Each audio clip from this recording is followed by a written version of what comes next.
인생이 참 욥이 고백한 것처럼 알몸으로 나와 싸운즉 알몸이 그리로 돌아가올지라. 주신이도 여호와시요 거룩하시니도 여호와인 것을 믿으시길 축원합니다. 참 이게 인생인데, 참 인생들이 얼마나 어리석냐면 그 우리 앞에 한 주만 되는 권세를 잡기 위해서 그렇게 생명 거는 걸 보게 됩니다. 우리 인생에게는 누구나가 다 가지고 있는 게 있는데 뭐냐? 탐심이라는 것이 있어요. 그리고 그 속에 욕망이라는 것이 있습니다. 그거를 찾으려고 얼마나 힘을 다하는지 몰라요. 그런데 여러분, 탐심과 이 모든 욕망, 소유적인 모든 개념이, 특히 탐심이라고 하는 것을 내가 정복하지 않고 다스리지 않으면 한순간에 그냥 넘어져 버리는 거예요. 여러분의 뉴스 나온 내용들이 뭡니까? 그렇게 고생하고 축을 하고 해서 다 한 다음에 결국에는 그냥 죽음으로 끝나버리잖아요.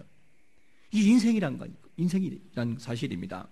그렇기 때문에 우리 자신들이 살아가는 가운데에 우리 앞에 다가올 때, 탐심이 다가올 때 탐심을 다스리고 절제하며 하나님의 마음으로 달려갈 수 있는 그런 삶이 계속 이어지기를 축원합니다. 그 마음이 필요한 거예요. 그러면 왜 이렇게 탐심을 버리지 못할까? 이걸 버리면 좋을 텐데 버리지 못하는 이유를 뭐라고 말씀할까? 오늘 15절에 보니까 우리 이렇게 말씀하고 있어요. 같이 한번 15절 읽어보겠습니다. 시작. 그들에게 이르시되 삼가 모든 탐심을 물리치라. 사람의 생명이 그 소유에 넉넉한 데 있지 아니하니라 하시고, 소유하는 것에 행복을 찾기 때문에 인생은 무너지는 거예요. 여러분요, 왜 인생은 이것을 알지 못하고 그렇게 살아가는지 몰라요. 어느 날 한 형제가 주님께 나와서 뭐라고 하느냐? 주님, 재산 상속에 대해서 좀 해결해 주세요. 그러면서 재산에 대한 상속에 대한 문제를 해결해 주는데, 자기 형제와의 관계에서 해결되지 않은 재산 문제를 좀 해결해 주십시오라고 부탁을 하고 있어요. 그때 이 이스라엘 백성들의 모습을 보게 되면 당시에 위 재산이라든가 모든 문제가 있을 때는 뭐가 되느냐? 민사상의 문제는 누구한테 오느냐? 바로 랍비를 찾아왔어요. 랍비를 찾아와 가지고 이러이러한 문제가 있으니까 해결해 주세요라고 부탁을 했습니다. 그리고 민수기 17장 이하를 보게 되면 무슨 내용이 나오느냐? 바로 이 헤벨의 아들이었던 슬로보앗의 딸들이 찾아왔어요. 딸들이 누구냐? 말라, 노아와 그리고 호글라와 밀가와 그리고 디르사. 이 딸들이 찾아왔는데 자기 아버지가 광해에서 죽었어요. 과거에 죽었을 때, 광해에서 돌아가실 때 이 누굽니까? 고라 자손처럼 반역을 하고 그런 나쁜 일에서 죽은 것이 아니라 자연적으로 나이가 먹어서 죽었어요. 그런데 이 일이 진행되면서 무슨 일이 벌어지느냐? 이 슬로보앗이라고 하는 이 사람의 이름이 지워져 버려요. 이 종족에서. 그래가지고 아들이 없으니까 이름이 지워져 버리고 그 딸들이 받아야 되는데 이 유산을 받지를 못하는 거예요. 기업을. 그래가지고 뭐라고 하느냐? 아니, 우리 아버지가 잘못해서 죽은 것도 아니고 그냥 돌아가셨는데 왜 우리에게는 기업이 없습니까? 아버지가 광해에 돌아가시고 우리 딸이라고 해서 아들이 없다고 우리에게 없는 것은 너무나 불공평합니다. 그러면서 건의를 했어요. 다른 말로 말하면 이 항의를 했습니다. 그랬더니만 모세가 하나님께 물어요. 하나님, 어떻게 하면 좋아요? 이렇게 묻는데, 그러니까 하나님 대답해. 모세야, 지금 슬로보의 딸들이 하는 말이 맞다. 저 말이 맞으니까 기업을 주어라. 그러면서 문제를 해결해요. 이와 같이 예수님 앞에 한 형제가 나와서 재산 상속이라고 하는 이 문제 때문에 주님께 부탁을 해요. 주님, 억울합니다. 이거 내 형과 나와의 문제를 좀 해결해 주세요 했더니만 예수님께 하신 말씀 뭔지 아십니까? 네 마음에 탐심을 버려라. 탐심을 버리라고 책망조로 말씀하는 것을 보게 됩니다. 그러면서 하시는 말씀이 뭐냐면, 인생의 진정한 행복과 생명은 어디에 있느냐? 소유하는 것에 있는 것이 아니란다. 그러면서 왜 탐심을 버리지 못하냐 그러면서 인생의 진정한 행복과 이 생명은 넉넉함에 대한 소유의 개념이 아니라 하는 것을 정돈해 줍니다. 그런데 사람들은 어떻게 살아가지요? 사람들은 소유하면 행복할 처럼 보여져요. 여러분, 이 고 김자 권사님이 누군지 아십니까? 이뻤던 사람이고 돈도 많은 사람이고 명예, 인기 다 갖춘 사람. 이 사람은요, 모든 것에 부러울 것이 없는 사람이 이 김자 권사님이에요. 근데 맨 마지막 이분이 돌아가시기 전에 남기는 것이 뭡니까? 여러분, 천국과 지옥이 있어요. 다 가져봐도 다 남편 좋은 뭐하고 훌륭한 뭐하고 돈 있으면 뭐하고 이쁜 뭐하냐는 거예요. 하나님 부르면 가야 되는데, 그러면서 사실은 아무것도 아니라는 거예요. 우리보다 먼저 모든 걸 이룬 인생의 성공의 그런 누구냐? 사람이 저분인데, 성공한 이 삶에 대한 경험 있는 자가 말하면 그 말이 맞아요, 틀려요? 맞습니다. 그런데 여러분, 내가 인생 살아보니까 가져보고 해봐도 그거 아무것도 아니고요, 다 쓸데없는 거다. 그러면서 마지막에 이제 보니 이런 고백하는 걸 보게 됩니다. 그런데 사람이 얼마나 한심하냐면, 저런 말을 들어도 우리는 저가 소유한 그것을 나도 갖고 싶어서 생명을 걸어버려요. 좀 불쾌한 말이기도 하지만 어떤 그 여인은요, 남편의 이 보험을 다 들어놓고 보험금 타먹기 위해서 남편의 국에다가 풀약을 풀어가지고 몇 차례 그래서 시름시름 앓게 죽이는, 또 따라하면 안 돼요, 여러분요. 그렇게 해서 죽이는 그런 여인도 있어요. 남편과 아이들에게 수면제 먹여놓고 실명해가지고 바늘로 찔러서 눈을 실명시키기만 해도 보험금 다 먹고, 또 여자만 그린 남자도 마찬가지예요. 남자도 보험금을 아내의 앞에 이름 크게 들고 여러 개를 들은 다음에 간접 살인해서 보험금 타먹는 그런 사람도 있어요. 여러분, 잘 나가던 남편들이 아내 이름으로 보험금 들걸랑 여보 왜 그래요? 들지 맙시다 하면서 한번 떠보세요. 세상이 그렇게 악해졌어요. 내가 뭔가를 성공할 수만 있다라고 한다면 방법을 가리지 않고 벌어가는 것이 지금 살아가는 인생의 모습이라니까요. 참 무서운 세상이에요. 이런 인생들이 왜 그럴까? 탐심을 버리지 못하기 때문에요. 여러분, 때로는 없는 것을 갖는 것도 행복의 조건이기도 하지만, 있는 것을 감사하면서 더 다른 것을 요구할 수 있는 너그러운 마음이 있기를 축원합니다. 그 마음을 가져야 돼요. 이런 인생들에게 히브리서 9장 27절 말씀처럼 한 번 죽는 것은 사람에게 정하신 것이요, 그 외에는 심판이 있다라는 이 말씀을 기억하면 이렇게 함부로 못 살아가는데 인생이 막장 인생을 그냥 가버려요. 참 이것이 지금 살아가는 세상의 모습입니다. 그래서 주님께서는 누가복음 12장 5절에서 뭐라고 말씀하냐? 마땅히 두려워할 자를 내가 너희에게 보이리니 곧 죽인 후에 또한 지옥에 던져내는 권세 있는 그를 두려워하라. 내가 참으로 너희에게 이르노니 그를 두려워하라. 여러분, 지옥까지 넣을 수 있는 하나님을 먼저 두려워하는 마음을 갖기를 축원합니다. 그 마음을 가져야 되는데 왜 그렇게 우리 인생 그게 안 보이는지 몰라요. 소유만 하면 행복할 것이라고 생각을 하고 모든 소유의 인생을 완전히 버려버려요. 그런 자들에게 하나님은 말씀해요. 야고보 4장 14절에서 얘들아, 내일 일을 너희가 알지 못해. 너희가 누군지 아느냐? 잠깐 보이다가 없어지는 안개와 같은 것이 인생이야. 그런데 너희들은 어찌 그렇게 살아가느냐? 그러면서 우리에게 묻고 있습니다. 우리가 소유의 개념으로 살아왔던 인생이라고 한다면 방향을 바꾸시기를 축원합니다. 그거 안 바꾸면 우리가 반드시 실패하거나 후회할 때가 와요. 이것을 우리가 너무나도 모르며 살아갈 때가 참 많이 있습니다. 여러분들이 인생이 탐욕이라는 것을 가득 차버리고 소유적인 개념으로 살아간다면 후회할 때가 와요. 그것 때문에 완전한 포기와 절망 가운데 들어갈 때가 반드시 옵니다. 그러므로 우리에게는 소유를 통해 행복을 찾지 말고 하나님과의 교제를 통해서 행복을 찾아가는 자가 되시기를 바랍니다. 이게 행복의 조건이에요.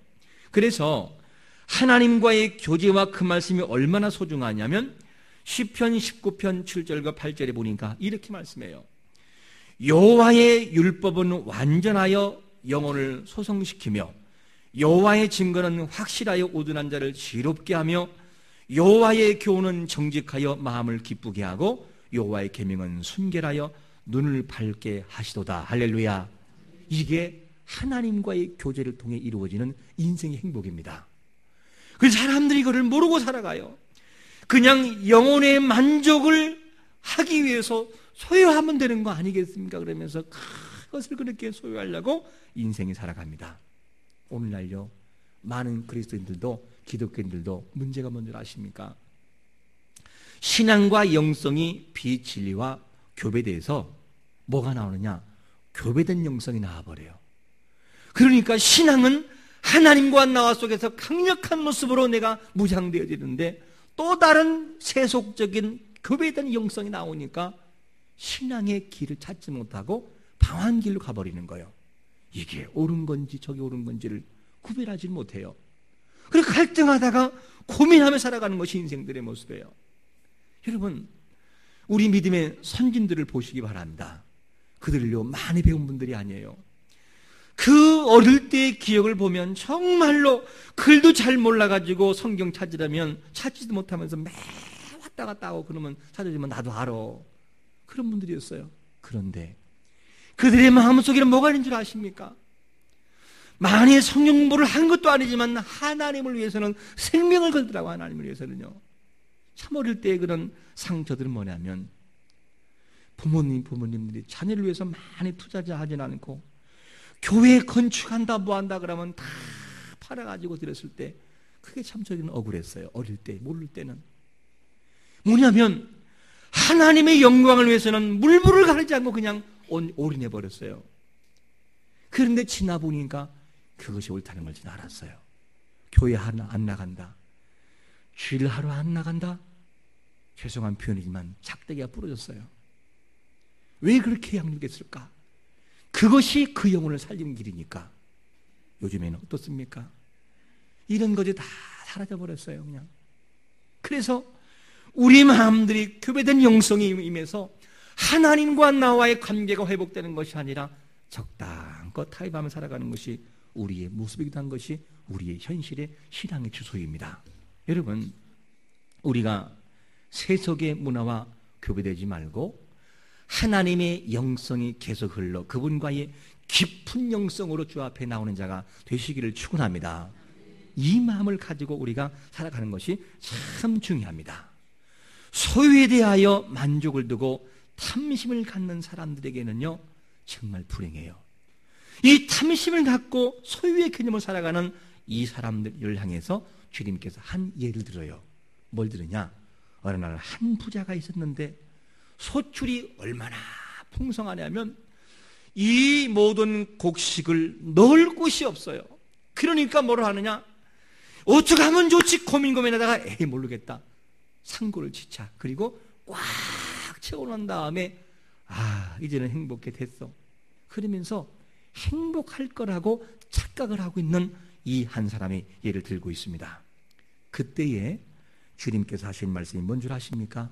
20절에 보니까 주님께서 이렇게 말씀해요. 같이 읽어보겠습니다. 20절 시작. 하나님은 이르시되 어리석은 자여 오늘 밤에 내 영혼을 도로 찾으리니 그러면 내 준비한 것이 누구의 것이 되겠느냐 하셨으니 이 사람을 향해 부르는 이름이 뭐냐? 어리석은 자라고 하네. 어리석은 자라고 이름 불러요. 이 원문을 보면 아프론이라는 이 원문을 보면 무슨 뜻이냐? 이런 뜻이 있어요. 정신없는 자요. 그런 정신없는 자요.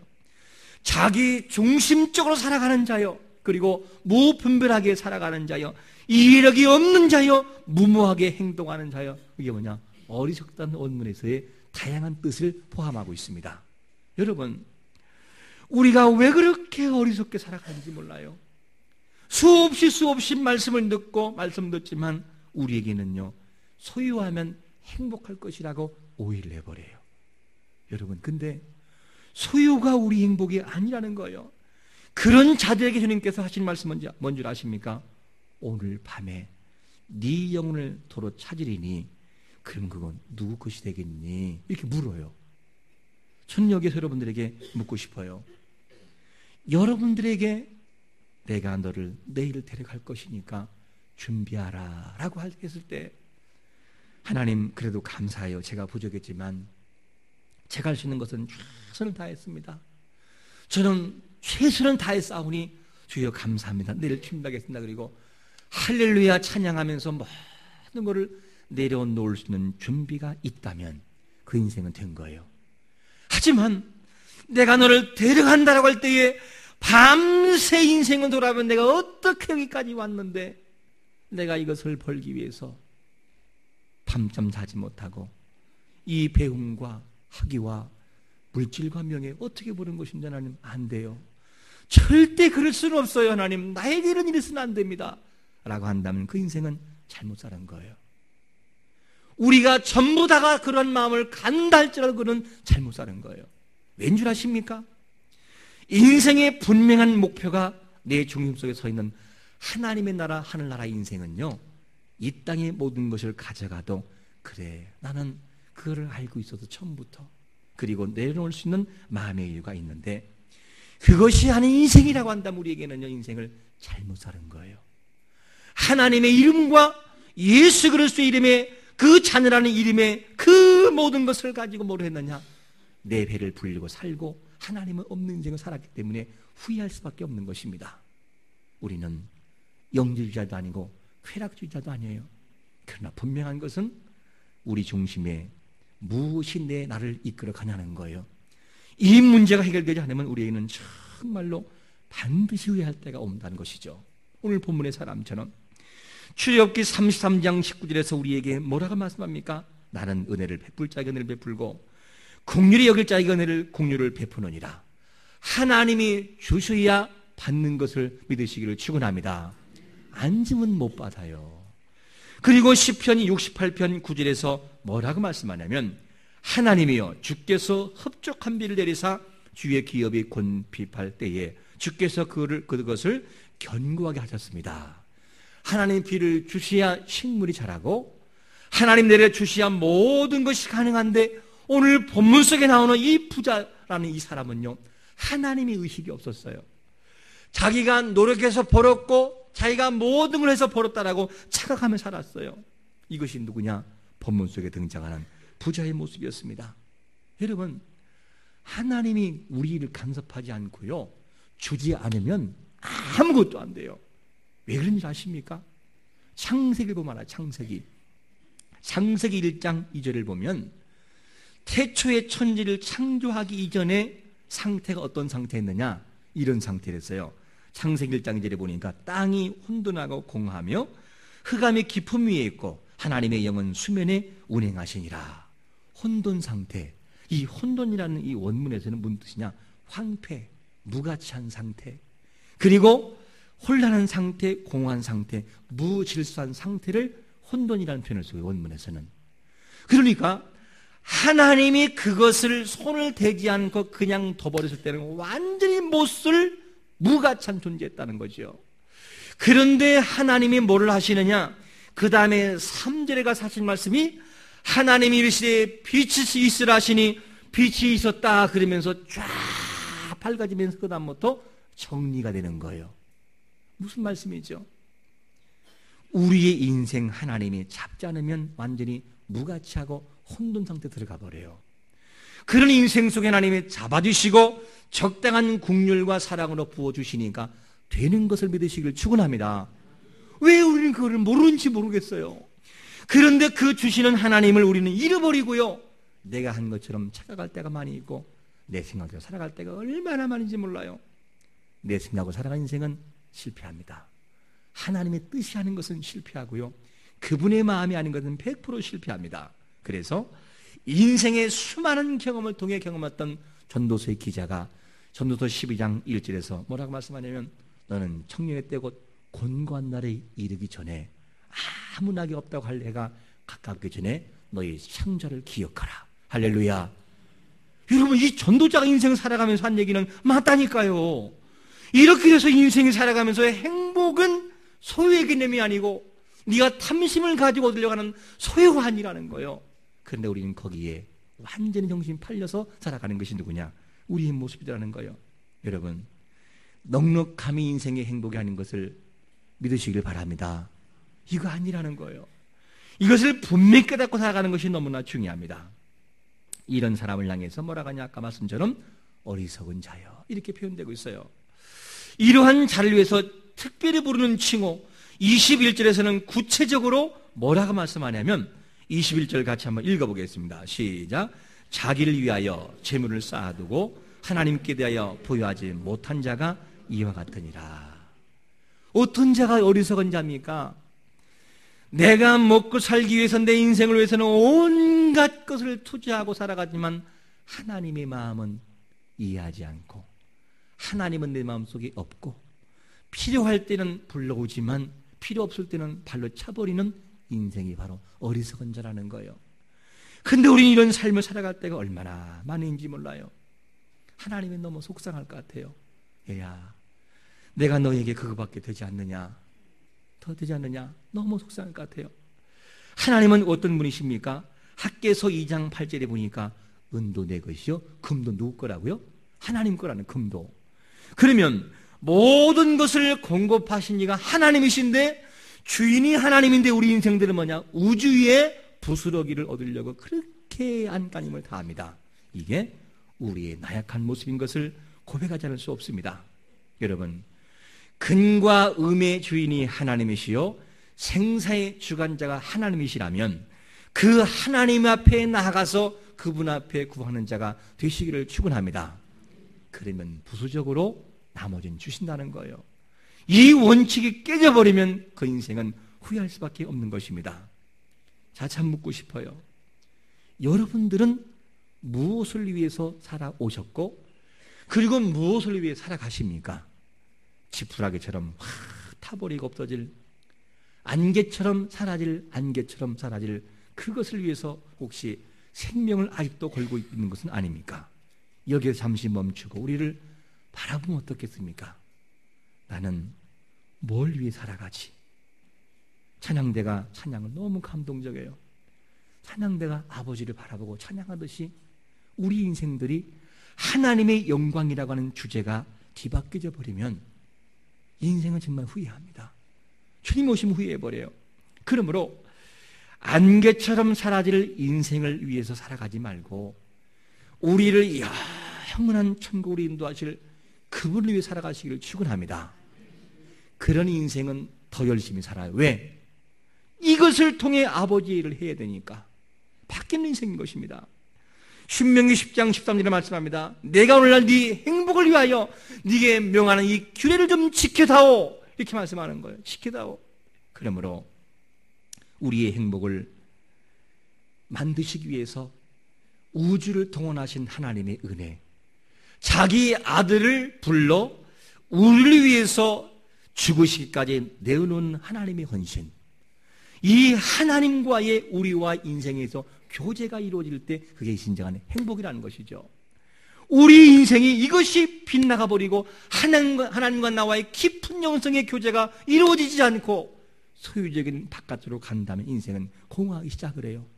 그리고 두려워지고 인생이 재미없고, 오늘도 이 말씀을 기억한다면 지금까지 인생의 삶이 소유적인 개념으로 살아왔다면 하나님과의 관계를 유지하며 교제함으로 인생의 진정 행복을 찾아갈 수 있는 깊은 영성의 교제가 이루어지시기를 예수 그리스도의 이름으로 축원합니다. 아멘.